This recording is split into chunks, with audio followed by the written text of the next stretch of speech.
رب اشرح لي صدري ويسر لي أمري واحلل عقدة من لساني يفقهوا قولي رب زدني علما اللهم فقهنا في الدين اللهم بارك لنا في أوقاتنا اللهم أخلصنا لوجهك الكريم يا رب لك الحمد كما ينبغي لجلال وجهك ولعظيم سلطانك اللهم صل على محمد صلى الله عليه وسلم وعلى آل محمد صلى الله عليه وسلم. الحمدللہ ہم سورہ الشعراء پڑھ رہے تھے، پارہ 19۔ طالبات کسی بھی جگہ پر جائیں، اپنی نیت کو ہمیشہ اللہ تعالیٰ کے لیے خالص رکھیں اور ہمیشہ اچھی نیت سے جائیں۔ ان نیت سے جانا کہ بھائی بس کسی کو جانو اور پھر وہاں سے نکل آؤ، یا بالفرض بس دیکھ لوں یہ کیسا کام کرتے ہیں۔ کیا قرآن اس لیے ہے معاذ اللہ کہ ہم صرف یہ دیکھتے رہیں کہ کون کیسے کام کر رہا ہے؟ قرآن تو سیکھنے کے لیے ہے، عمل کے لیے ہے، اللہ سے تعلق مضبوط کرنے کے لیے ہے۔ ہم میں سے وہ شخص بہت بڑا خسارہ اٹھائے گا، عن قریب محروم رہ جائے گا، جو صرف چیک کرنے کے لیے ادھر ادھر ہاتھ پاؤں مارتا رہتا ہے بیچارہ، پوری زندگی ہاتھ پاؤں مارتے مارتے آخر وہ دنیا سے ہی چلا جاتا ہے۔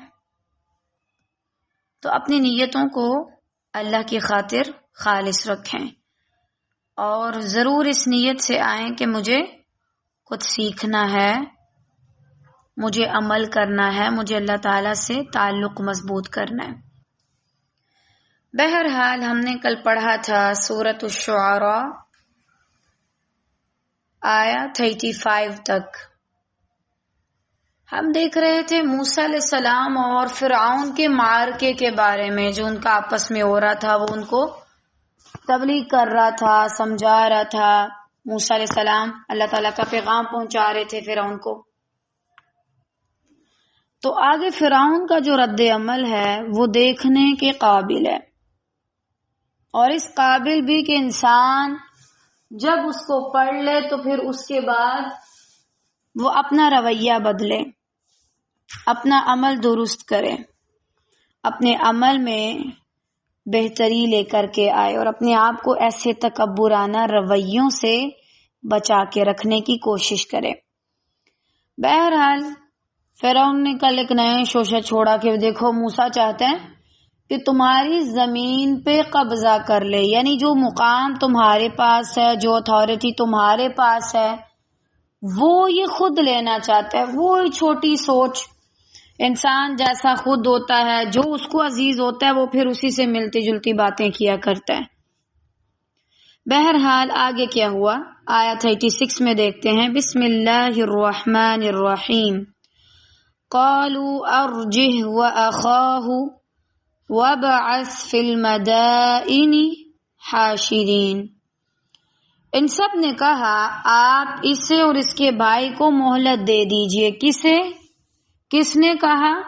فرعون کے دربار میں جو باقی لوگ بیٹھے ہوئے تھے انہوں نے کہا، صحیح، کہ چلو بھائی اب ایسا کرو، اس کا مقابلہ کرواتے ہیں۔ کیوں وہ مقابلہ کروانے کا سوچ کیوں رہے تھے؟ کل ہم نے دیکھا تھا معجزے میں اور جادو میں زمین آسمان کا فرق ہے، لیکن جن دلوں میں ایمان نہ ہو ان کو معجزات بھی جادو ہی دکھتے ہیں، صحیح؟ جن کے دلوں میں ایمان نہ ہو ان کو معجزات بھی جادو ہی لگتا ہے معاذ اللہ، کہ بس ہماری آنکھوں پہ جادو کیا جا رہا ہے۔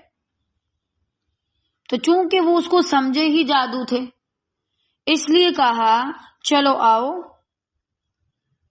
اس کا مقابلہ کرواتے ہیں، اسے اور اس کے بھائی کو مہلت دے دو اور تمام شہروں میں ہر کارے بھیج دیے جائیں، یعنی المدائن، لوگوں میں اناؤنسمنٹ کروا دی جائے، اور بڑے بڑے جو جادوگر ہیں ان کو بھی بلوا لیا جائے۔ اچھا، اب یہاں سے نا ہمیں ایک اور چیز سمجھ آتی ہے، وہ ہے مقابلہ۔ مقابلہ اگر کسی کو ہرانے کے لیے اور نیچا دکھانے کے لیے ہو تو یہ غلط حرکت ہے۔ اگر حق کو ثابت کرنا ہو تو یہ ایک انتہائی بہترین کام ہے، لیکن اگر آپ صرف اس وجہ سے کھپ رہے ہیں، جیت رہے ہیں کہ دوسروں کو شرمندہ کر سکوں، تو یہ کوئی جیت نہیں ہے۔ اصل جیت کیا ہے؟ حق کو ثابت کرنا۔ ہمارے ہاں دو ایکسٹریم رویے پائے جاتے ہیں۔ پہلا، مقابلہ کرنا ہی نہیں، اس کو بیکار سمجھا جاتا ہے، ضرورت ہی کیا کرنے کی، کسی بھی ایسی ایکٹیویٹی میں حصہ نہ لینا، یہ رویہ بھی غلط ہے۔ دوسرا، مقابلہ کرنا ہی کرنا ہے تاکہ دوسروں کو ہرا سکوں، یہ بھی غلط ہے۔ ایک انسان کے لیے اس سے بڑی بدبختی اور کیا ہو سکتی ہے کہ وہ پوری زندگی صرف کسی انسان کو ہرانے میں لگا دے، یا ایسے مقابلے کرے جن کا فائدہ صرف یہی ہے کہ بس ہم جیت گئے اور وہ ہار گئے۔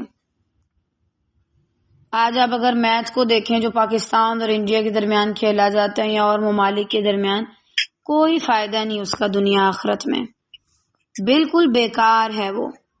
صحیح؟ تو بہرحال جیسے آج ہمارے ہاں مختلف ٹیم وغیرہ میں کروایا جاتا ہے، تو اس کا کیا مقصد ہے؟ اپنا وقت برباد کرنا، فالتو، کوئی اس میں حق سچ کی بات نہیں، ریالٹی سے اس کا کوئی تعلق نہیں۔ آپ نے چھکے مارے یا آپ فیل ہو گئے یا آپ نے کچھ بھی نہیں کیا، کیا فائدہ ہے اس کے زندگی میں؟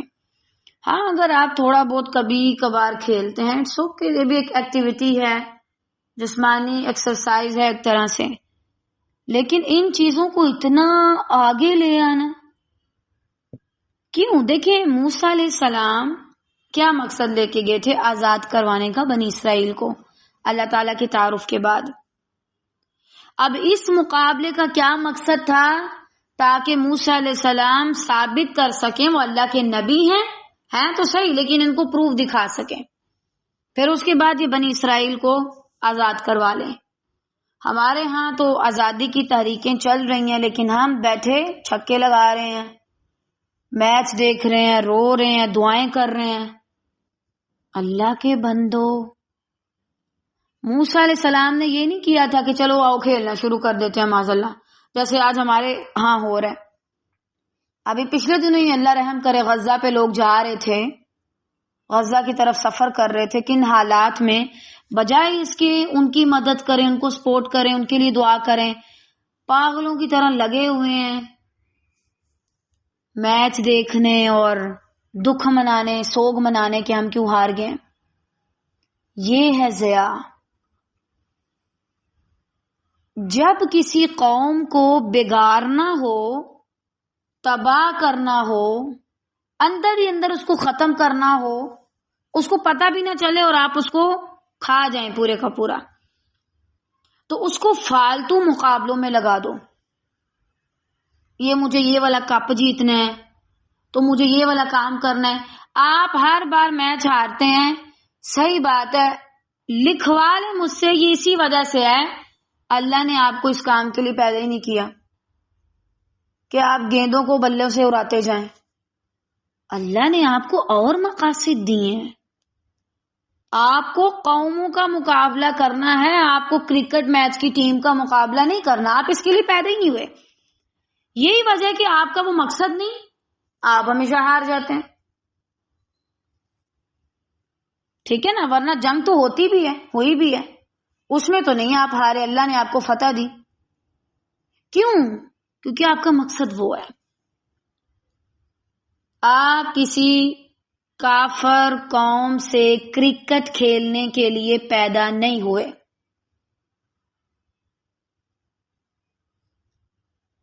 تو یہ دونوں رویے ہمارے ہاں ایکسٹریم والے ہیں اور یہ دونوں ہی غلط ہیں۔ اب دیکھیں، ہمارے ہاں ہم صلاحیت والے ہوتے ہیں، بعض اوقات ہمارے اندر کوئی ایک خاصیت ہوتی ہے، خصوصیت ہوتی ہے، لیکن شرم کے مارے ہم سامنے نہیں آتے. اسکول میں اگر یا بالفرض کالج میں، یونیورسٹی میں تلاوہ کا پروگرام ہے، آپ وہاں پہ کوئی تقریر کر سکتے ہیں، اسپیچ وغیرہ دے سکتے ہیں، آپ کو جانا چاہیے، بجائے اس کے کہ آپ شرم کے مارے بیٹھے ہیں اور آپ کہہ رہے ہیں میں نہیں جا سکتی.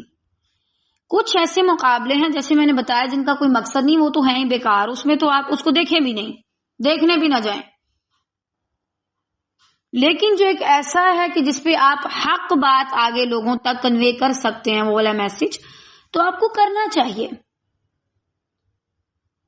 صحیح. اس کے علاوہ کچھ چیزوں کا حل ان کو شکست دے کر ہی کرنا ہوتا ہے، ان کا سامنا کر کے، نہ کہ صرف معجزات سے. ایسا تو نہیں ہے کہ ہم آج کس انتظار میں بیٹھتے ہیں معجزے ہوں. کچھ چیزوں میں آپ نے خود محنت کر کے ان کو شکست دینی ہوتی ہے، ہرانا ہوتا ہے.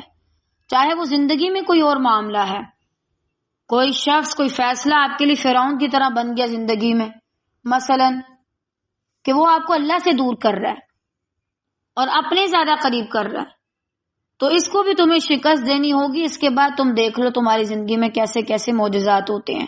شروع میں تمہیں لگے گا ہائے میں مر جاؤں گی، کوئی نہیں مرتا. صحیح.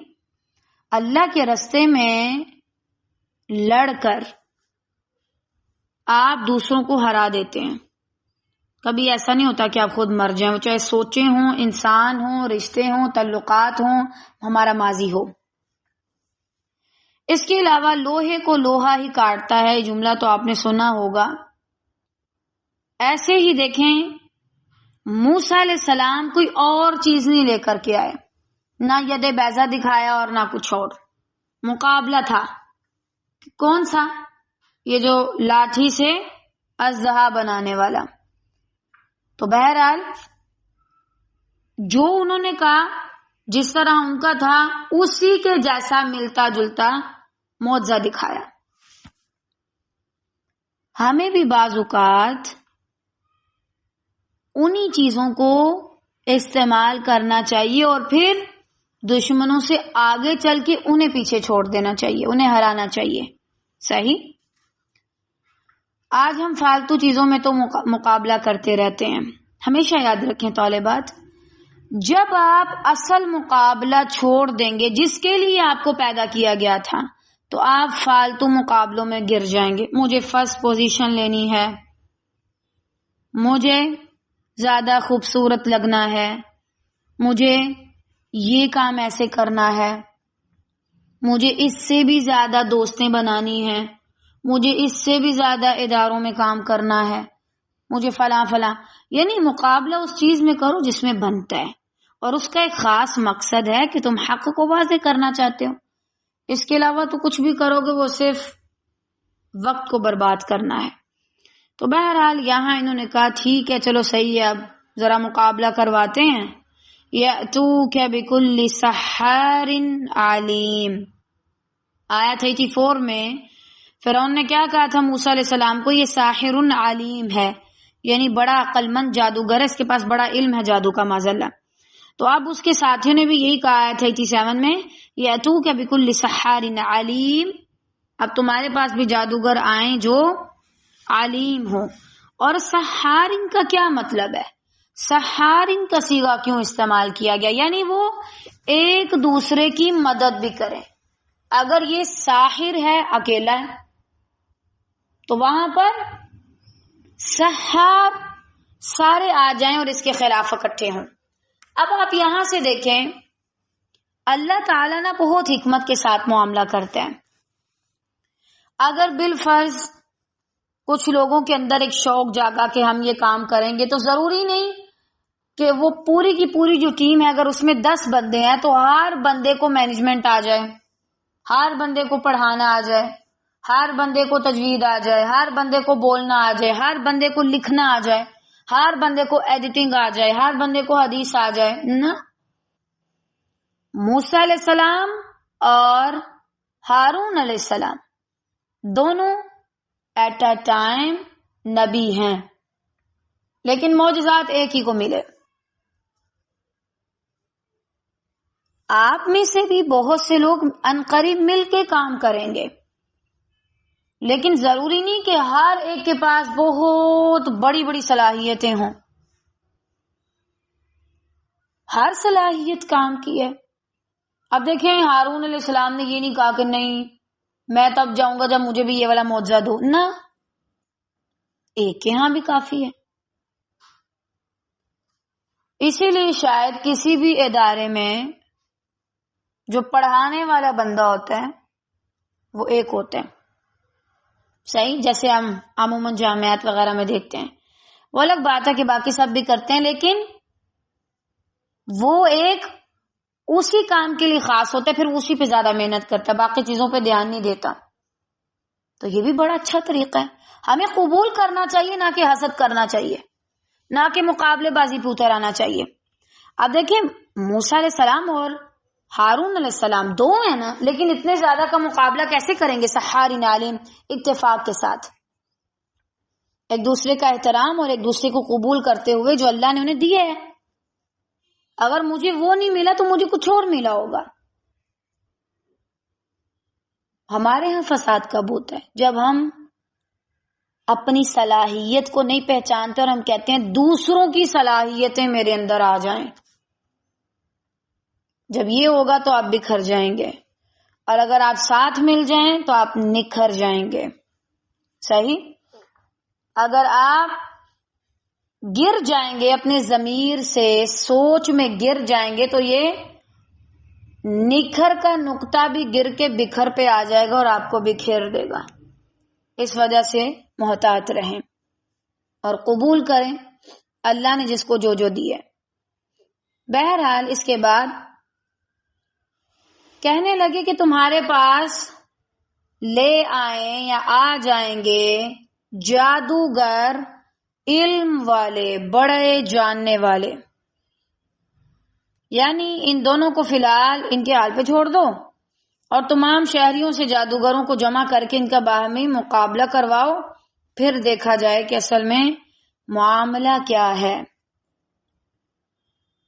اب دیکھیں یہاں سے کیا اندازہ ہوتا ہے کہ بعض اوقات نا آپ صحیح ہوتے ہیں، آپ حق پہ ہوتے ہیں، آپ کو اچھے سے پتا ہوتا ہے، اگلے بندے کو بھی پتا ہوتا ہے کہ وہ غلط ہے، نہ حق پر ہے، باطل پر ہے، لیکن ہمیں اگلے کو موقع دینا چاہیے.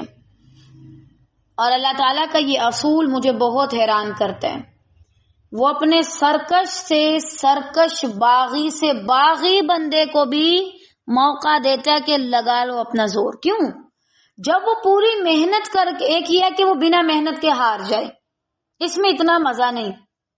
زیادہ مزہ اس میں ہے کہ وہ پوری محنت کرے، اپنی زندگی لگائے اور پھر ہارے، پھر وہ تسلیم کرے کہ میں کچھ بھی نہیں، اللہ کے حکم کے آگے، اللہ کے دیے ہوئے معجزات کے آگے.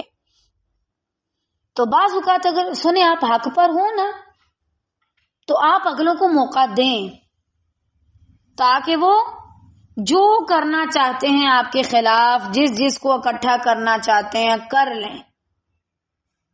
لیکن یہ جو ہمارے اندر ایک عجیب چیز آ جاتی ہے کہ ہم اگلے کو موقع ہی نہیں دیتے، یہ بھی غلط ہے. اگلے کو موقع دیں، اس کو کرنے دیں جو وہ کرنا چاہتا ہے، ٹھیک ہے نا، اس کو سرے عام چھوڑ دیں. پھر اس کے بعد دیکھیں اللہ تعالیٰ آپ کو کیسے فتح دیتا ہے. اور دیکھیں جو حق پر ہوتے ہیں نا ان کو اس چیز کا پھر ڈر بھی نہیں ہوتا کہ کون ہمارے مقابلے پہ آ جائے گا، وہ چاہے 10 لوگ ہوں، 20 ہوں، چاہے 70,000 ہوں، کیونکہ وہ حق پر ہوتے ہیں. اور آپ دیکھیں اللہ تعالیٰ کا یہ قانون ہے، وہ موقع دیتے ہیں محنت کا اور باقی سب چیزوں کا. آج آپ دیکھیں جیسے اسرائیلیوں نے فساد مچایا ہوا پوری دنیا میں. خیر آپ لوگوں میں سے کچھ لوگ تو ان کے ہاں رہتے بھی ہیں، ظاہری بات ہے زیادہ تر نہ چاہتے ہوئے بھی وہ انہی کی چیزیں استعمال کرتے ہوں گے. زیادہ تر نہ چاہتے ہوئے، میں نے یہ دونوں لفظ استعمال کیے ہیں، اس پہ بھی دھیان دیجیے گا، ٹھیک ہے؟ یہ نہ آپ لوگ برا مان جائیں، مان بھی جائیں تو کیا ہے، خیر ہے. یعنی غرب میں ہی رہتے ہیں وہ، کیونکہ وہاں پہ ان کو اخلاق اچھا ملتا ہے. وہ ہمارے جیسی نہیں ہے نا کہ ہر بات منہ پہ بول دیں. وہ ہم سے بہت عقل مند ہے، وہ پیچھے سے آ کے چھڑا کھبوتے ہیں. ہم تو سامنے سے آتے ہیں، بات کر دیتے ہیں. ہم پاکستانی یا ایون کے مسلمان جیسے بھی ہیں ذرا زیادہ ہی صاف ہوتے ہیں بعض اوقات ہم دل کے. لیکن یہ جو انگریز ہیں گورے غرب، یہ ہم سے بھی زیادہ اچھے ہیں ماشاءاللہ، اور سوچ کا تو ان کی اندازہ ہی نہ لگائیں. ویلکم ویلکم اور ہنس ہنس کے اور خوش ہو کے اسمائل دے دے کے سارا کچھ کھا جاتے ہیں آپ کا، اور آپ کو اندازہ بھی نہیں ہوتا. بہرحال چھوڑیں ان کو، دفع کریں. آج جتنا انہوں نے دنیا میں فساد مچایا ہوا ہے، ہمارے ذہن میں آتا ہوگا نا کہ اچھا اگر یہ غلط ہیں، ناحق ہیں، اور اللہ تعالیٰ ہیں، اللہ تعالیٰ دیکھ رہے ہیں، تو معاذ اللہ ان پہ عذاب کیوں نہیں آتا؟ اصل میں وہی بات جو میں نے آپ کو پہلے کہی، اللہ تعالیٰ بندوں کو موقع دیتا ہے کہ اپنی کوشش کر لو، بچا سکتے ہو مجھ سے اپنے آپ کو، بچ سکتے ہو تو کوشش کر لو. پھر بندے کوشش کرتے ہیں، جیسے آج اسرائیل کر رہا ہے، ایک ناجائز ریاست جس کا کوئی وجود نہیں، لیکن کیسے دنیا کو اپنی انگلیوں پہ نچا رہا ہے، اور وہ ناچنے والا کوئی اور نہیں، ہم ہی ہے. ایک کھانے کی چیزیں اور رہنے میں ہمیں ان کا ماحول پسند ہے، ہر چیز ان کی پسند ہے، اور پھر ان کو گالیاں دیتے ہیں. ان کے گھروں میں رہتے ہوئے، ان کے محلوں میں رہتے ہوئے ان کو گالیاں دیتے ہیں. اللہ رحم کرے. تو اللہ تعالیٰ نے ان کو بھی موقع دیا ہوا ہے، لگاؤ اپنی محنت. کتنا کر لیتے ہو تم؟ اور یہ کر رہے ہیں. جیسے ایک دور میں ان کو آزاد کروانے کے لیے موسیٰ آیا تھا،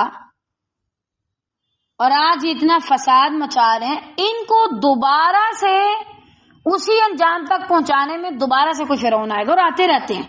یہ ہٹلر کو آپ دیکھیں، اس نے کتنی تباہی مچائی تھی، بہت اچھا کام کیا تھا اس نے. میں آج کے یہودیوں سے اس لیے اس کو ریلیٹ کر رہی ہوں، تھوڑا سا مختلف ہے لیکن سیم کنڈیشن ہے، سیم سچویشن ہے، سیم حالات ہیں تقریباً. آج بھی یہی سارا کچھ ہے، لیکن کر لو ساری مدد، ایک دوسرے کی مدد کرو. امریکہ تمہاری کرے، تم ان کی کرو، یہودی عیسائیوں کی کریں، عیسائی یہود کی کریں. لیکن کب تک بچو گے؟ آخر کب تک؟ قربانی کے بکرے کب تک اپنی خیر منائیں گے؟ زیادہ دیر تک نہیں کر سکتے. اور ایون کہ اگر اس دنیا میں بھی، یعنی ہماری عام مسلمانوں کی زندگی میں آپ دیکھیں تو بعض اوقات ہمیں پتہ ہوتا ہے ہمارا فلاں رشتہ دار، فلاں شخص بہت غلط کر رہا ہے، اور بعض اوقات وہ ایسے غلط کام ہمارے خلاف باتیں کر دیتے ہیں کہ انسان کی ہمت نہیں رہتی سننے کی. لیکن اللہ تعالیٰ ان کو بھی موقع دیتے ہیں. اور اس سے ملتی جلتا آپ دیکھیں ذرا، یہ جو شداد تھا، اللہ نے اس کو بھی موقع دیا، پوری اس نے اپنی جنت بنائی تھی. اور کہا جاتا ہے اس نے، روایت میں آتا ہے اس نے وہاں پہ حوریں بھی رکھی تھیں. فل اپنی طرف سے اس نے کوشش کی، یہ نہیں کہ اس نے واقعی جنت بنا لی تھی معاذ اللہ، یعنی اس نے اپنی طرف سے پوری کوشش کی، لیکن اس کو دیکھنا بھی نصیب نہیں ہوئی. اللہ تعالیٰ کو علم ہے کوئی بندہ نہیں بنا سکتا جنت، اور جنت تو ہے یہ اور چیز، ہم تو امیجن بھی نہیں کر سکتے کیسی ہے، لیکن اللہ نے اس کو محنت کرنے دی. یہی وجہ اللہ نہ مجھے روکتا ہے نہ آپ کو، محنت کرنے دے رہا ہے ہمیں، ہم کیا کرتے ہیں، پھر آخر میں حساب کتاب لیتا ہے. ہماری صدیاں اور اللہ تعالیٰ کو ایک پل بھی نہیں لگتا. اللہ اکبر. بہرحال اس نے کہا یہ سارے کو اکٹھا کر لو، لے آؤ، تو پھر اب بات کرتے ہیں. اچھا، جب لوگ آپ کے خلاف مجمع بنا لیں تو ان کو بنانے دیں. اگر آپ حق پر ہیں اور اکیلے ہیں تو بھی کوئی آپ کا کچھ نہیں بگاڑ سکے گا، اگر آپ حق پر ہیں تو. لیکن اگر آپ خود ہی حق پہ نہیں تو پھر آپ ذرا خود حساب لگا لیجئے. بہرحال فَجُمِعَ السَّحَرَةُ لِمِيقَاتِ يَوْمٍ مَّعْلُومٍ.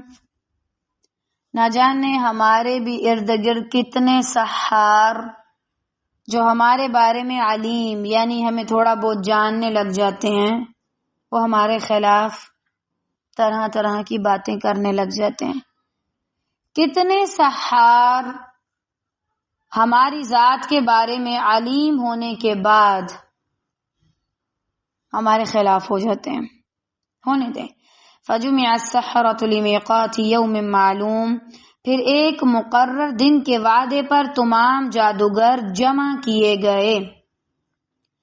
اب یہاں سے ہمیں کچھ اور باتیں بھی پتہ چلتی ہیں۔ بہرحال پہلے یہ دیکھ لیجئے کہ جادوگروں کی ایک بڑی تعداد مصر کے اطراف سے ارد گرد سے جمع کر لی گئی۔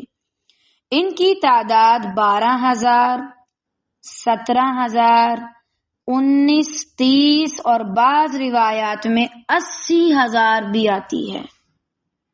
اب آپ ذرا دیکھیں کتنا بڑا معرکہ تھا، کتنا بڑا مقابلہ تھا حق اور باطل کے درمیان۔ ایک طرف صرف ایک لاٹھی اور دوسری طرف 80,000 لاٹھیاں، اور پتہ نہیں ان کے پاس بھی اور کیا کچھ تھا۔ واللہ عالم، اصل تعداد اللہ ہی جانتا ہے۔ لیکن بہرحال اب ایک دن مقرر کیا گیا۔ اب یہاں سے نا طریقہ پتہ چلتا ہے۔ اچھا، فرعون بڑا ہی برا شخص تھا، سرکش تھا، لیکن کچھ سلیقے اس کے اندر بڑے بہترین تھے۔ اب جیسے دیکھیں اس نے ایک منظم طریقے سے کام کیا۔ میں اس کی تعریف نہیں کر رہی، ہاں جو بہتر چیز ہے وہ بتا رہی ہوں۔ ہمیں بھی اگر کوئی کام کرنا ہے خاص تو اس کے لیے ایک وقت ہونا چاہیے، صحیح، ایک طریقہ ہونا چاہیے، لوگوں تک پہنچانا چاہیے۔ ہمارے ہاں کام بڑے عجیب طریقے سے ہوتا ہے۔ بالفرض اگر آپ لوگوں نے ٹائم رکھا ہوا ہے، ٹائم کی پابندی نہ کرنا، وقت کی پابندی سب سے زیادہ لازم ہے۔ میں نہیں مانتی کوئی شخص قابل ہو سکتا ہے جو کہ وقت کا پابند ہے۔ وہی قابل شخصیت ہوگی جو وقت کی پابند ہوگی۔ جس کو وقت کی قدر نہیں، اس کو باقی چیزوں کی کیا قدر۔ تو بہرحال انہوں نے ایک دن مقرر کیا وعدے پر کہ اس دن تمام لوگ جمع کیے جائیں گے، ٹھیک ہے۔ اور اس میں دیکھیے آسانی ہو جاتی ہے۔ اگر آپ خود سلیکٹ کر لیں کہ بھائی ہم یہ والا ٹائم اور یہ والا دن سیٹ کر رہے ہیں، اس ٹائم میں سارے جمع ہو جائیں، تو یہ زیادہ صحیح بات ہے، بجائے اس کے کہ ایک ایک کو جو ہے وہ بار بار جا کے کہا جائے، علیحدہ علیحدہ جایا جائے نا۔ کمیونٹی میں جو کام ہوتا ہے وہ زیادہ صحیح ہوتا ہے۔ ایک یہ تھا کہ فرعون موسیٰ علیہ السلام کو اور ارد گرد والے سارے مل کے جاتے اور علاقوں میں جا کر یہ کام کرتے، ٹھیک ہے، وہ بھی ایک الگ چیز ہے۔ لیکن ایک یہ ہے کہ سب کو اکٹھا کر کے بلا لینا ایک جگہ پہ، یہ زیادہ صحیح چیز ہے۔ سارے آ جائیں، اور اس ٹائم میں جب سب اکٹھے ہوتے ہیں کام کرنا بھی آسان ہوتا ہے، ٹھیک ہے۔ اگر آپ بھی بالفرض کوئی کورس کروانا چاہتے ہیں، پڑھانا چاہتے ہیں منظم طریقے سے، آپ ایک استاد ہیں اور آپ پابندی نہیں کرتے وقت کی، وقت کی پابندی نہ کرنے والے لوگ اساتذہ کے نام پر دبا ہیں، دبا سمجھتے ہیں آپ لوگ۔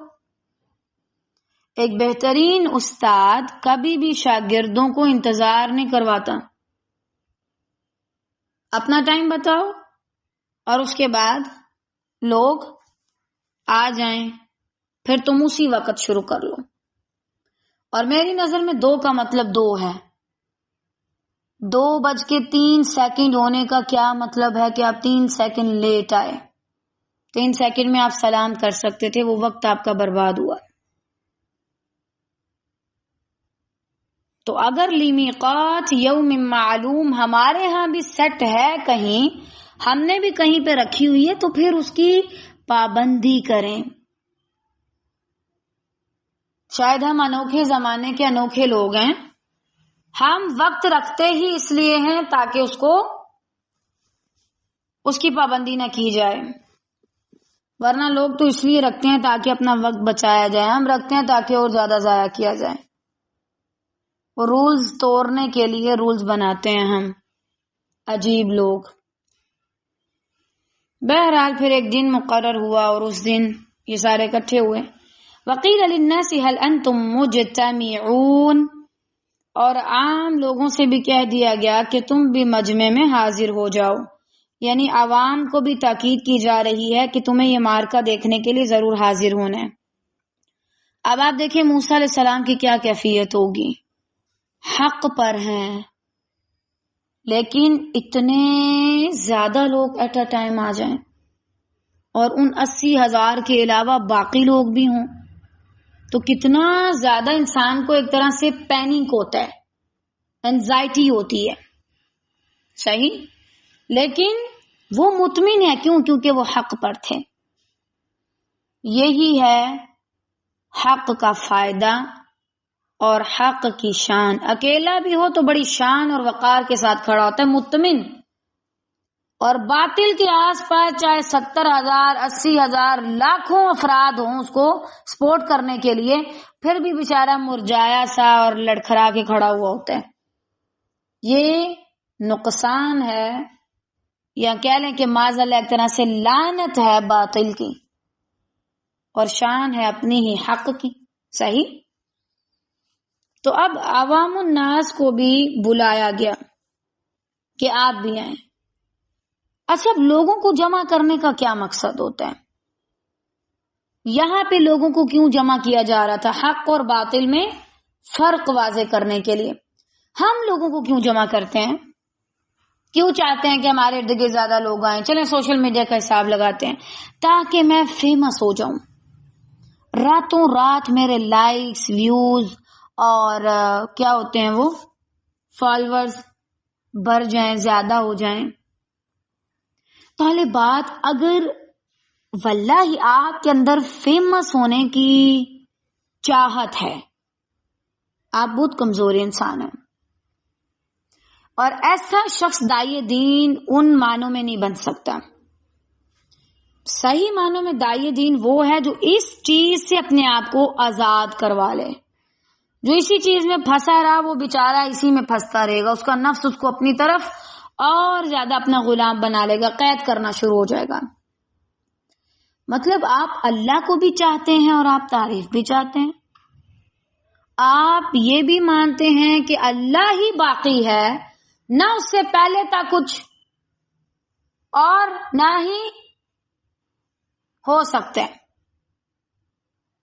اور پھر بھی آپ چاہتے ہیں کہ آپ کا بڑا نام ہو. جب آپ کو پتہ ہے کہ بھائی ہر جگہ پہ اللہ کا نام ہے، اللہ بلند ہے، آنے والے آتے ہیں مٹ جاتے ہیں بیچارے اگلے کچھ سالوں میں، کیا پھر بھی آپ کو اپنا نام چاہیے جو کچھ ٹائم کے بعد مٹا دیا جائے گا؟ تو اپنے اندر سے یہ والی قباحت نکالیں کہ مجھے فیمس ہونا ہے، مجھے مشہور ہونا ہے. اس لیے کبھی بھی ارد گرد لوگوں کو اکٹھا نہ کریں. یہ تو وہ جو بندر کا تماشا دکھا رہے ہوتے ہیں نا مداری گر، انہوں نے بھی اکٹھے کیے ہوتے ہیں. تو کیا آپ نے کسی بندر کا تماشا کر کے دکھانا ہے معاذ اللہ، یہ کوئی جادو دکھانا ہے؟ وہ تو یہ لوگ بھی کرتے ہیں.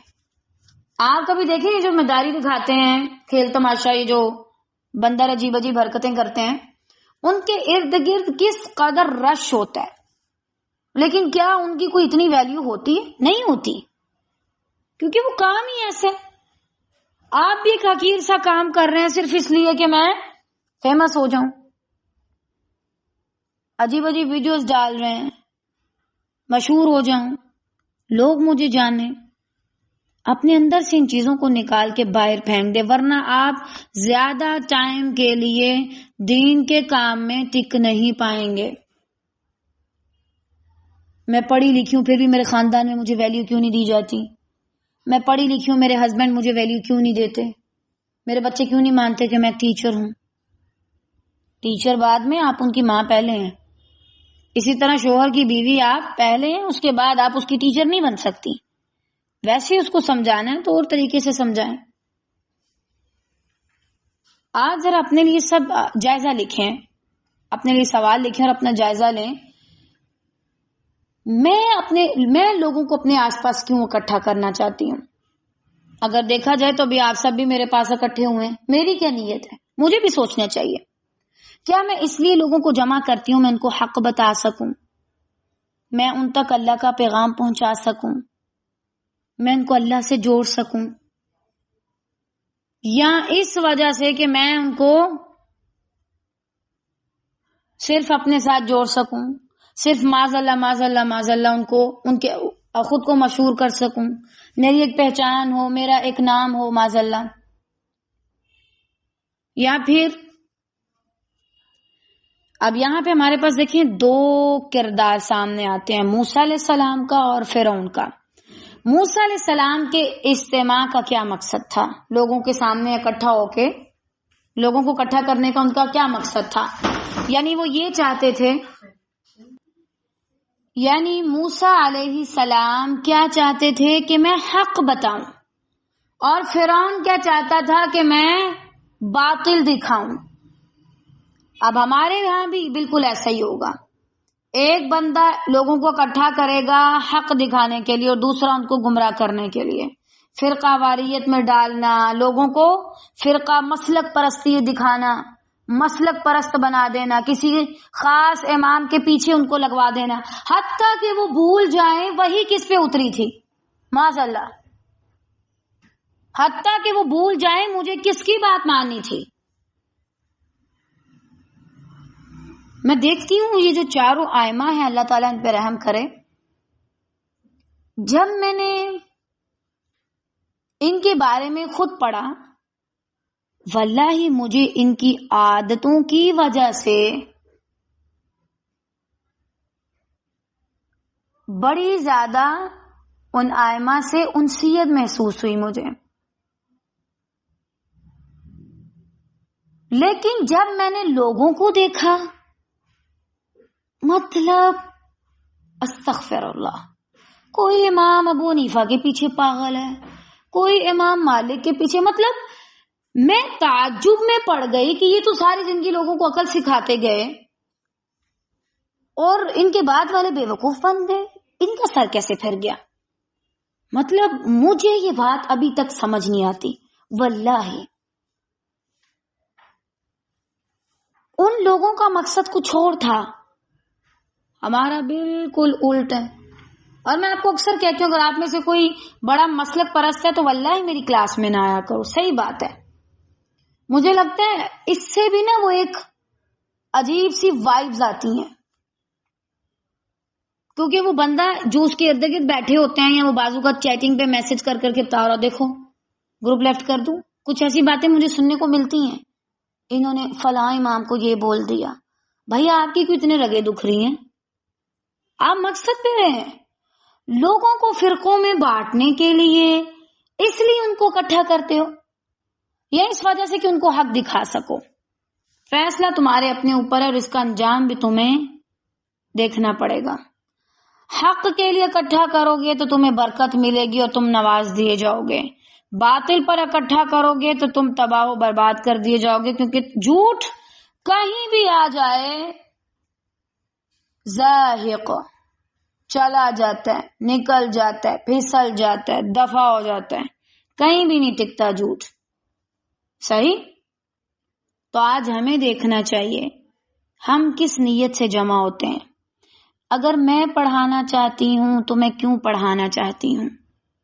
کیونکہ اس میں بھی آپ کے پاس لوگوں کا ایک اجتماع ہوتا ہے۔ میں کام کرنا چاہتی ہوں تو کیوں کرنا چاہتی ہوں؟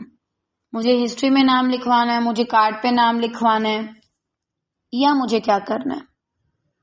اور طالبات دیکھیں، یہ جو جب اجتماع ہوتا ہے نا، وہ تقریباً ہر ادارے میں ہوتا ہے، کسی بھی انسٹیٹیوٹ میں ہوتا ہے، کسی بھی جامعہ میں ہوتا ہے، مدرسے میں ہوتا ہے، لیکن اس میں سب سے بڑا فساد کب پڑتا ہے؟ جب لوگ اس نیت سے اس اجتماع میں آنا شروع ہو جائیں، نام مجھے چاہیے، نام میرا ہو، میرا نام چلے، اور حالانکہ نام تو کسی کا بھی نہیں رہے گا، سبھی عنقریب ختم کر دیے جائیں گے، مٹا دیے جائیں گے، صرف اللہ کا نام ہوگا۔ آپ کو پتہ طالبات، اس دنیا میں بہت سے ایسے لوگ ہیں جن کو اللہ نے بڑا بڑا نام دیا، یونیک نام، ٹائٹل، امیر المحدثین، امیر الفلاں، امیر الفلاں، امیر الفلاں، نام باقی ہیں، میں مانتی ہوں، اس لیول پہ نہیں ہے، کیونکہ چیزیں اوپر نیچے ہوتی رہتی ہیں. اب بہت سے لوگوں سے امام بخاری کا پوچھیں، ان کو نہیں پتا ہوگا. بہت سے لوگوں سے، ایون کہ آج اللہ رحم فرمائے استاذہ پر استاذہ فرت ہاشمی، ان کے بارے میں پوچھیں، ان کو نہیں پتا ہوتا. اللہ رحم فرمائے قاری ابراہیم پر، جن کی وجہ سے پاکستان میں ماشاءاللہ تجوید پہ کام ہو رہا ہے، ان کے ذریعے اللہ تعالیٰ نے یہ خیر پاکستان میں لائی. ورنہ اس سے پہلے پاکستان میں قراءات اور تجوید اتنی عام نہیں تھی. لوگ یہ کہتے تھے ہم نے پرانے زمانے کا پڑھا ہوا ہے. معاذاللہ، اللہ اکبر، ان کو نہیں لوگ جانتے.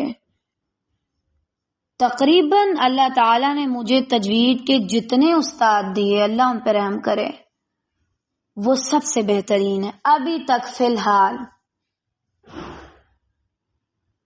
چاہے مصری قرہ بھی ہے نا، ہماری ایک استاذہ تھی، وہ مصر کی تھی، اللہ تعالیٰ ان پہ رحم کرے.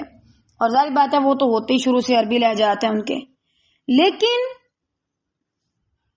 ان کا اتنا نہیں تھا جتنا ان سے اللہ تعالیٰ نے مجھے فائدہ دیا الحمدللہ، اور باقی لوگوں کو بھی. لیکن آپ دیکھیں، آج ایک ہے تو کل ایک، اور نام تو رہتا ہی نہیں. اور میں بڑی حیران ہوئی، ان کا نام دوسروں کو بتاتے ہیں، لوگ کہتے ہیں ہمیں نہیں پتا یہ کون ہے. معاذاللہ، اگر کسی کو بالفرض ویڈیو بھیج دو، کہتے ہیں اچھا یہ کون سے ضعیف سے شخص ہے. معاذاللہ، تو طالبات وہ لوگ اتنا کچھ کر گئے، پھر بھی ہر جگہ پہ وہ فیمس نہیں. اور ہم نے تو کچھ نہیں کیا، تو ہم کن چکروں میں، ہم کیوں نام لینا چاہتے ہیں؟ نام تو کسی کا بھی نہیں ہے، نام تو اللہ کا ہوگا. جو بھی اللہ کے علاوہ اپنا نام چاہے گا کسی مجمع میں، اجتماع میں، وہ تو ویسے ہی وہاں سے اٹھا کے کہیں اور پھینک دیا جاتا ہے. تو بہتر اپنی نیتوں کو اللہ کے لیے خالص رکھا جائے. آپ ذرا دیکھ لیجئے کہ اگر آپ بالفرض بڑا مقام چاہتے ہیں تو کیوں چاہتے ہیں؟ دیکھیں، بڑا مقام مطلب مجھے بڑے لیول پہ لوگوں کو حق دکھانا ہے اور خدمت کرنی ہے ان کو اللہ سے جوڑ کے. اگر آپ اس نیت سے کام کر رہے ہیں تو آج ہی کام کرنا چھوڑ کے اپنی نیت کی درستگی کے لیے دعا کریں اور اپنی نیت کو درست کریں، ورنہ اینڈ پہ آپ کے ہاتھ میں کچھ نہیں آئے گا. کیونکہ نام کسی کا رہتا ہی نہیں، کسی کا نہیں رہتا، ختم ہو جاتا ہے.